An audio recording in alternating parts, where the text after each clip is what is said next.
Well, I think I qualify as a serial entrepreneur. I've started 7 companies, and as a byproduct of that, a lot of people say, where do you get your ideas? Where do you get your inspiration? So I tried to come up with something clever, a chart, a graph, a formula, and I couldn't. And I'm racking my brains, and I'm in my office, and my son comes up and he says, Daddy, stop. And I'm like, Griffin, this is serious.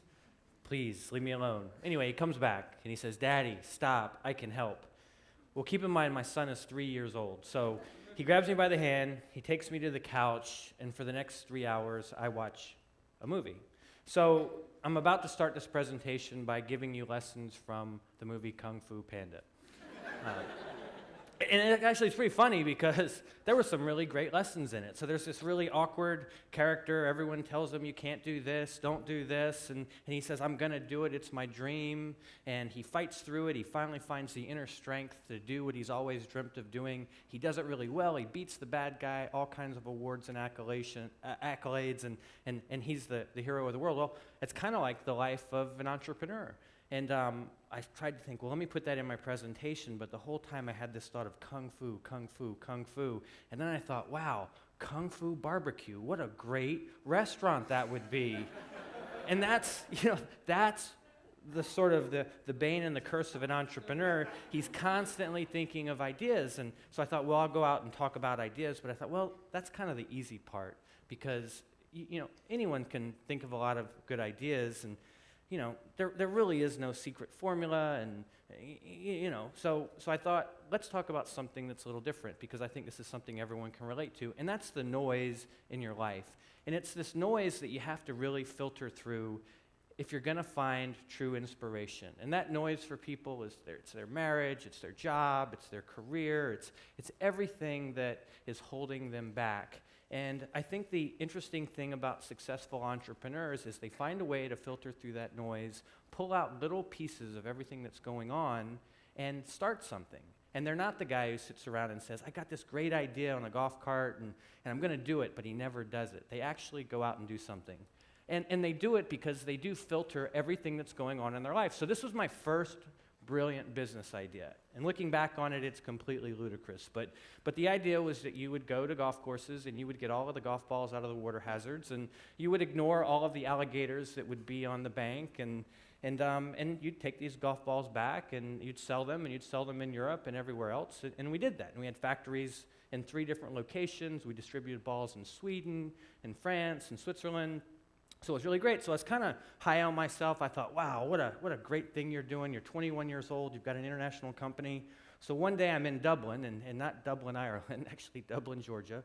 And I'm training some other divers how to go and get in the water hazard. And I'm coming out of the water, and I've got crap all over me. And there's this guy up here with a golf club, and he's about to hit me. And I'm like, whoa, whoa, whoa, whoa, whoa. And he goes, Jesus Christ, what are you doing?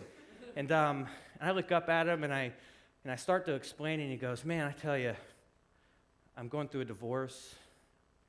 I just lost my job. But man, you got the shittiest job I've ever seen. So I will sort of use that as a lesson that everyone does sort of filter out the noise a little bit different. So after that earth-shattering experience, I had a military obligation. I worked at a whole bunch of large companies, and I always had these ideas. But I couldn't quite pull it together. I couldn't filter out the noise. I couldn't put all of the pieces together. I couldn't find the right partner, or it wasn't enough money. And it's always just one little thing, one little catalyst. So I go to a buddy's wedding, and he says, hey, ride in the golf cart for this round of golf. All the groomsmen are going to go on, because he's an entrepreneur and you're an entrepreneur. And he looks at me and he goes, so what do you do? And he says, well, I work at Citibank. And he goes, oh, okay, what did you do before that? He says, well, I worked at Coke.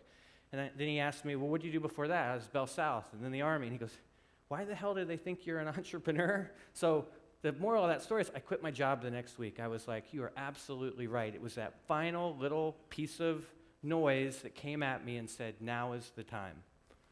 And, I was a little more ambitious this time because I had learned. I had built up a reservoir of experiences, capabilities. I'd set aside a little money. I found a great partner. So I went and pursued something that I could really relate to and I was really excited about. So we did this company called iGoUgo, which became the world's largest database of online user-generated travel content. So people would go and write these wonderful stories about their experiences. They'd spend 5 hours writing a travel journal. Other people would be inspired, and they'd follow in their footsteps, and it was just so exciting.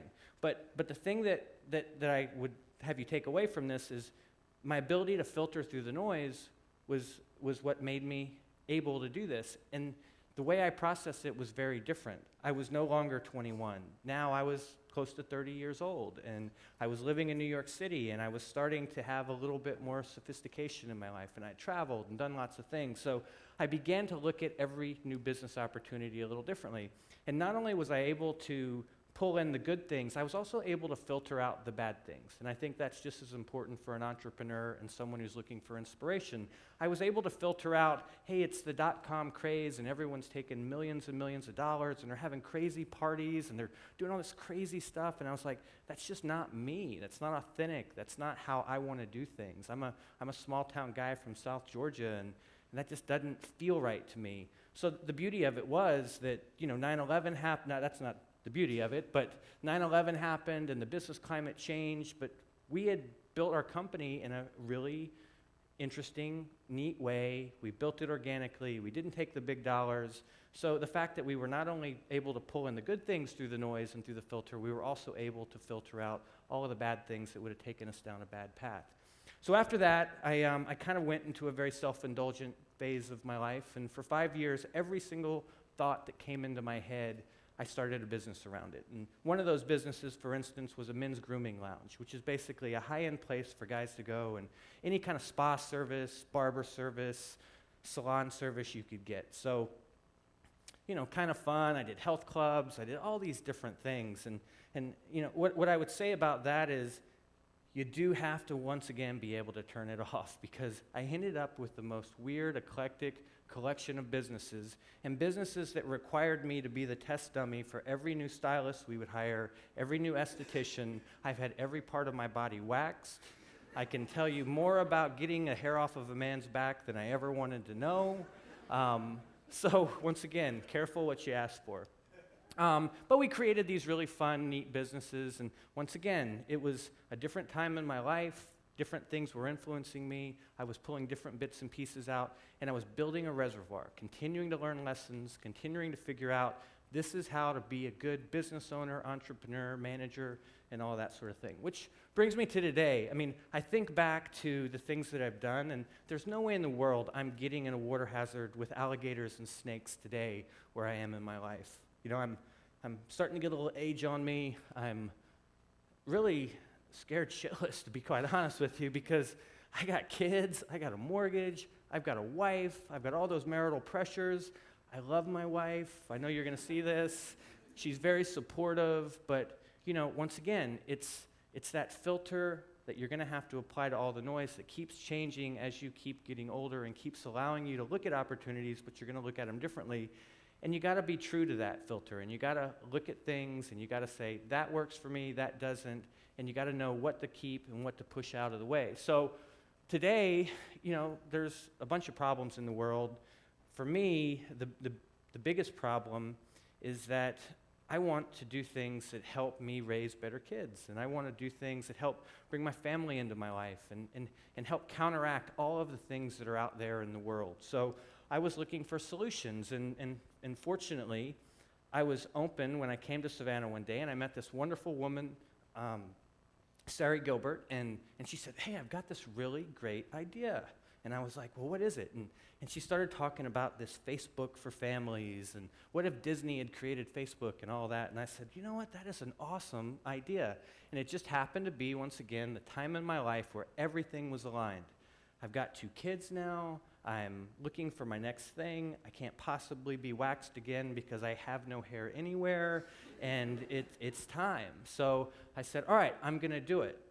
And as I sat here and listened to all of the presentations today, the thing that struck me is, there are a lot of things in our society that you can beat up on. Facebook, to me, is sort of the trivial, frivolous relationships. It's not really what it should be and could be, but there are some really wonderful things about it. So I said, let's not focus on the negative. Let's focus on the positive. How do I use the best of social networking? How do I take the best of things like virtual worlds? How do I take the best of the internet and build it around the thing that I care about the most, which is connecting my family, creating an environment for my kids that they can learn from all the things that are out there on the internet, creating a place where my wife, who's an electrical engineer and a West Point grad, she can inspire her niece to go be an astronaut and go do really great things. Not say, hey, I like that outfit you wore to the party, but actually do a science project with her from 5 states away.